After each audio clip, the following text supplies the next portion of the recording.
The following video deals with topics of domestic abuse, physical abuse, and trauma. The kids have come forth to tell their side of the story, to share their point of view and what they went through. In this video, they answer the question of what it was like to live with their father. This is their story. What was it like living with your dad? I remember, like, as a kid, I had there were a lot of like memories that kind of feel like dreams almost. Like, there were plenty of times where I would wake up in the middle of the night, or my mom would wake me up in the middle of the night, and like she'd tell us that we had to go, and so we'd like pack the car, and me and my sisters would be like in the back seat, and we'd either go drive around for a little bit, or we'd go like visit our grandparents or stay with our grandparents for the night.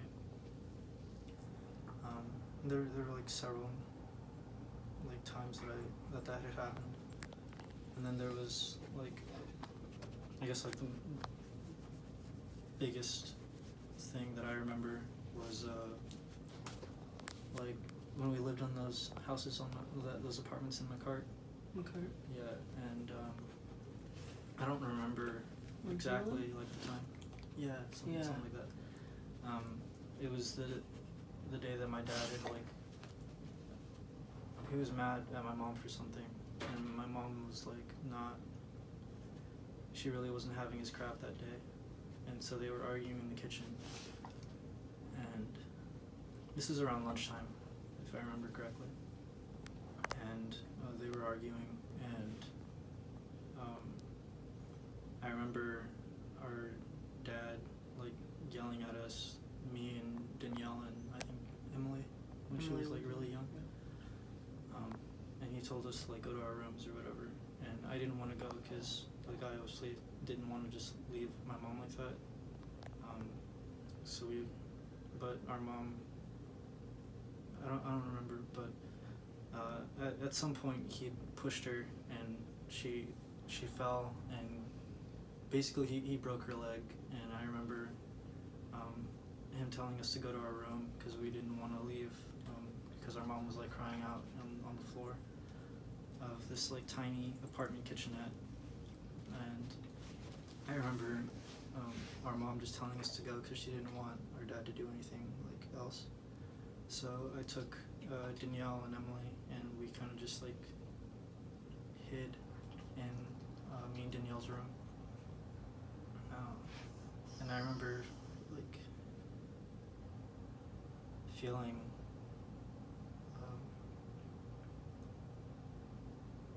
pretty useless, I guess,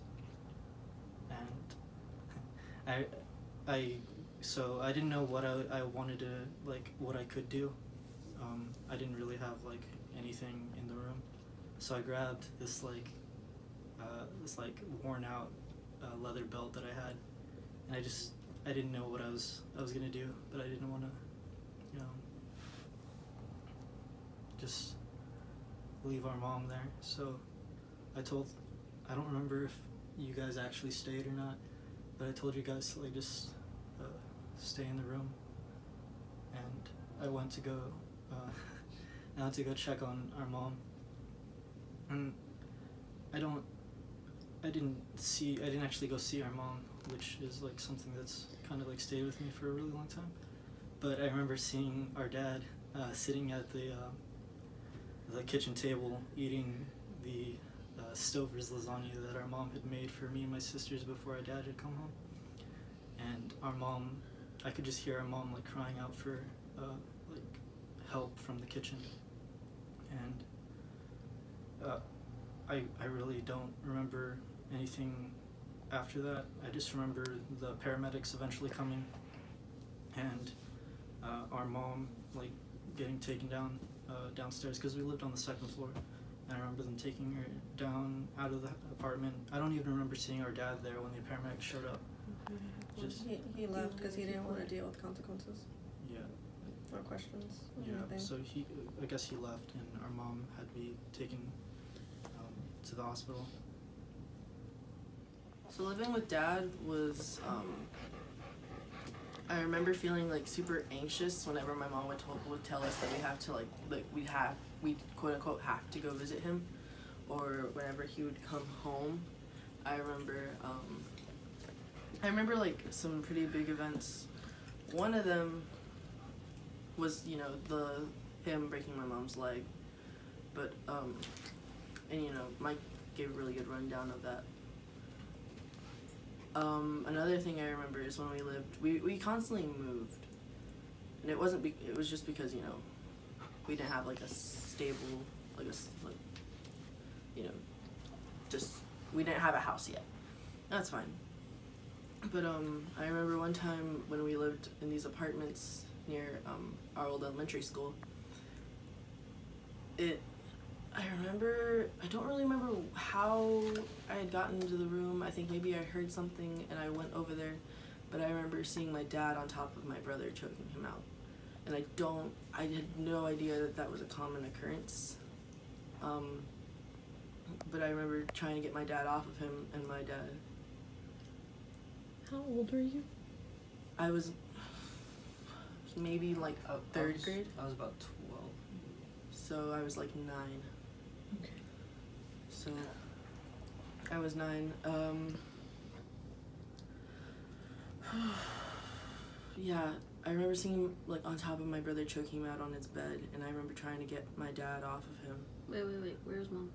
Mom was downstairs, and she was with you because you were a baby, and I think she was also with Emily.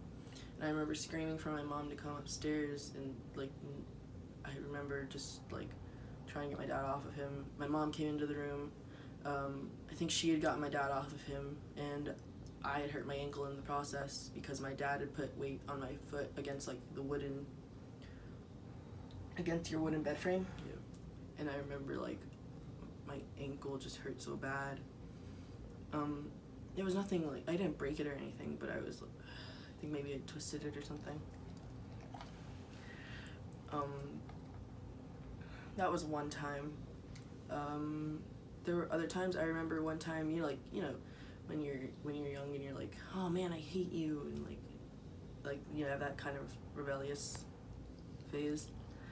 I said something similar to my dad, and it was just like, I remember him, like, I think it was when he was trying to aggravate us because he was going to hit my mom, and I remember him very clearly saying, come over here, I'll show you, I'll hit your mom right in front of you. And I remember like moments before that, I had said something along the lines of, I hate you. And he picked up this bin of fruit that we had on top of our washer, and he threw it at me. And I remember, like, I was so scared, I went to my room immediately.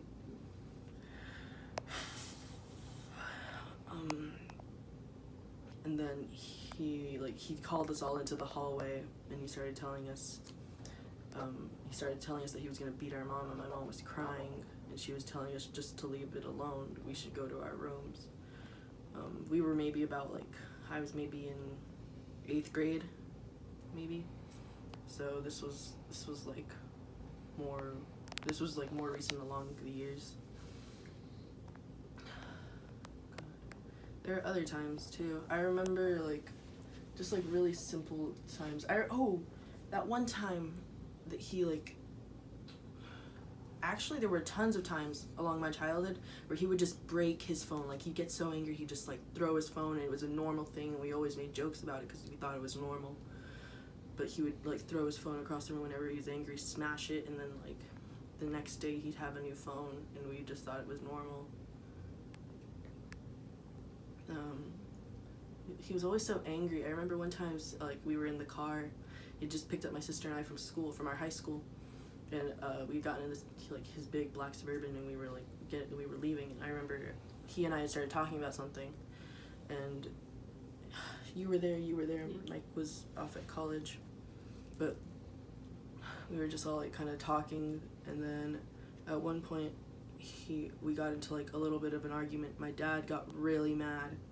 We were on the cart. We were headed towards Walmart, maybe Little Caesars. Yeah, we were going to go get pizza. My dad got mad at me, and he looked at me with this just absolute rage, and I was so terrified, and I stopped talking, and then he told me, and that's something that I'll never forget, because I see the way he acts towards my mom, and I've always been afraid that because he said that, the reason he just sees so much of my mom and me, that's why he doesn't like me. So it always scared me that he was going to act aggressively and with hostility and violence towards me. And I mean, throughout the years living with him, I just remember like always living in fear when he got angry, because he never really seemed to like me as much as he did my sisters. So we didn't not get along, but we also, like, we weren't very close either. I remember being able to joke around with him and stuff, but I wasn't, but seeing how he and my mom argued and how he would sometimes hit her or be violent towards her, that's, I didn't really feel like getting close to him, so I didn't. And I would often, like, put distance between me and him.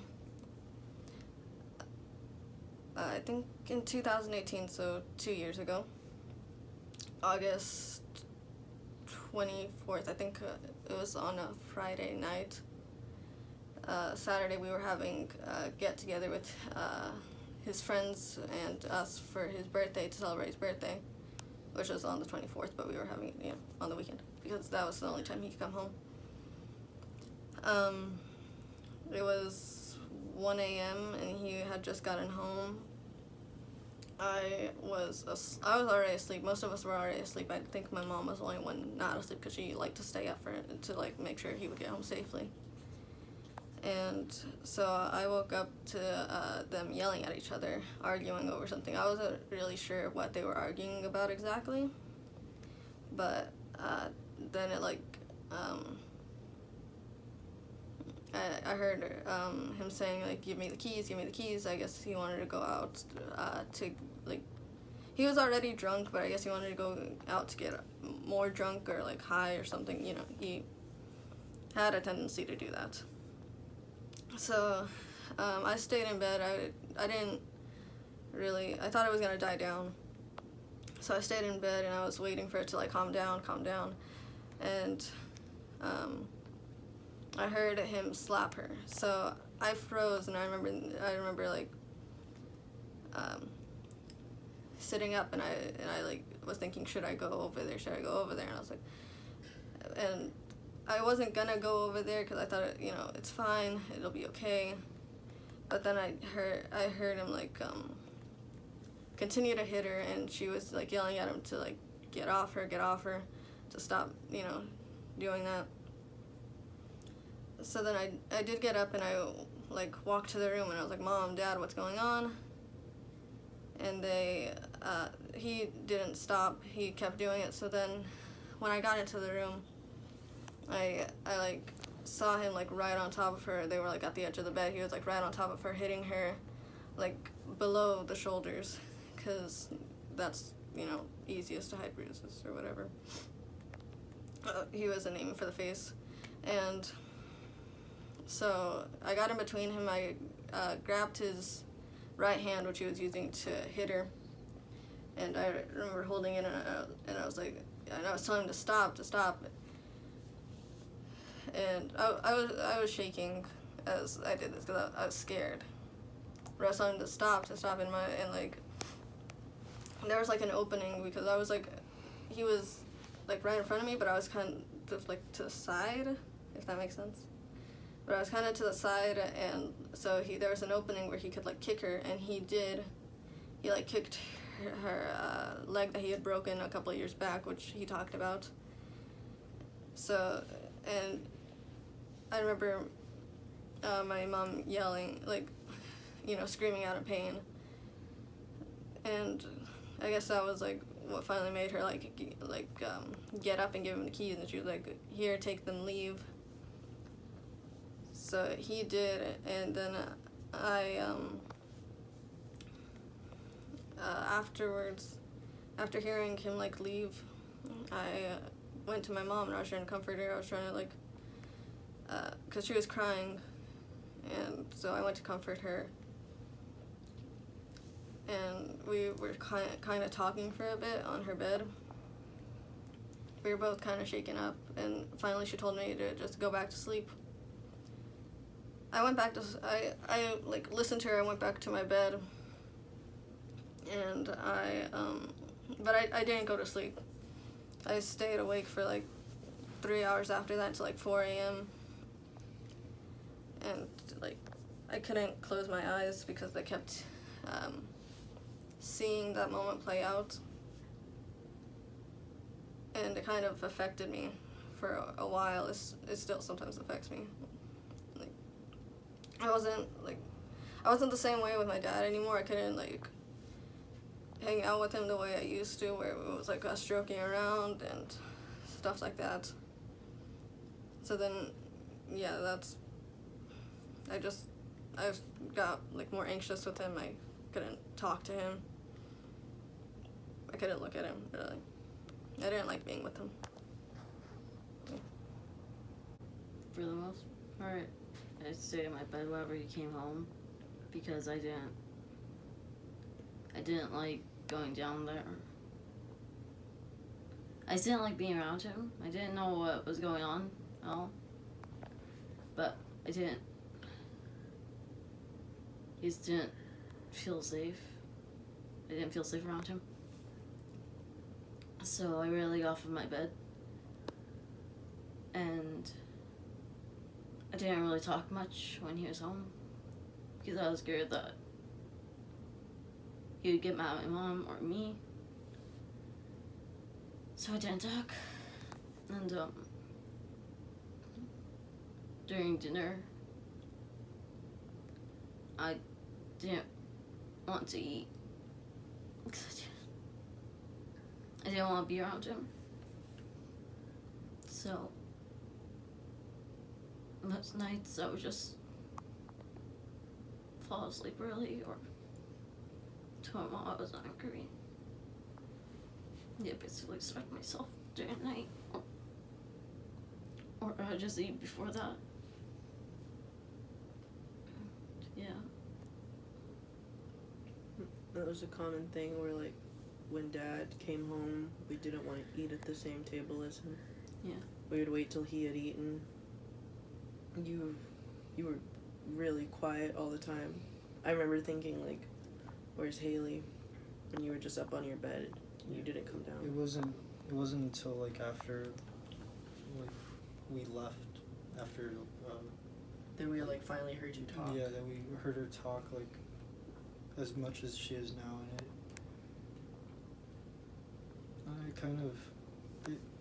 it was sad that we had to leave our house for me to like Get to know you better. get to know you as well as we have, and like it made me so happy, even though we were in like such a bad situation, that I was getting to know you and like I guess actually be like a good brother to you. For like the past 11 years, I had no idea you and I had so much in common. I mean, I shared a room with her, and we did a lot of stuff, but it was like whenever I tried talking to her, it was short responses. It was like always short responses, and she never really wanted to like get off her bed. So